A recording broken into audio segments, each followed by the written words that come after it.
మహబూబాద్ జిల్లా గూడూరు మండలం పాటిమీదగూడెం అనే ఊర్లో ఉన్న primary school teacher Gopinath sir ఎండాకాలం సెలవులు అట్టిగా పోవద్దు, పిల్లలకేదన్నా నేర్పియాలి, అలా లోపల వికాసం పెంచాలని ఇగురం చేసి గూడూరు మండలంలో ఉన్న సర్కార్ ఆఫీసులకు తీసుకుపోయిండు.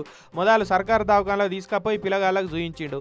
ఆడ పేషెంట్లకు ఎట్లా వైద్యం చేస్తున్నారు, 108 ఎట్లా ఆపరేట్ చేస్తారు, పేషెంట్లను ఎట్లా అరుచుకుంటారు అని డాక్టర్లు సిస్టర్లతోటి పిల్లగాళ్ళకు చెప్పించిండు. ఇక దవాఖానలు అయిపోయినాక మళ్ళీ బ్యాంకుకు తీసుకుపోయి బ్యాంక్ ఎట్లా నడుస్తుంది, బ్యాంకుల పైసల వ్యవహారాలు ఎట్లుంటాయి అన్న ముచ్చట్లు బ్యాంక్ ఆఫీసర్లతో చెప్పించిండు.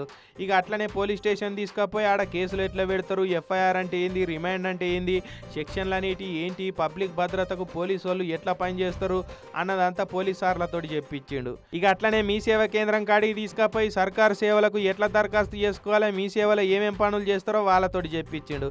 ఇట్లా చేస్తే పిల్లలకు ప్రాక్టికల్ నాలెడ్జ్ పెరుగుతుంది, సిస్టమ్ ఏందన్నది అర్థమైపోతుంది, సుట్టేమవుతుంది అన్నది అన్ని తెలుసుకుంటారు.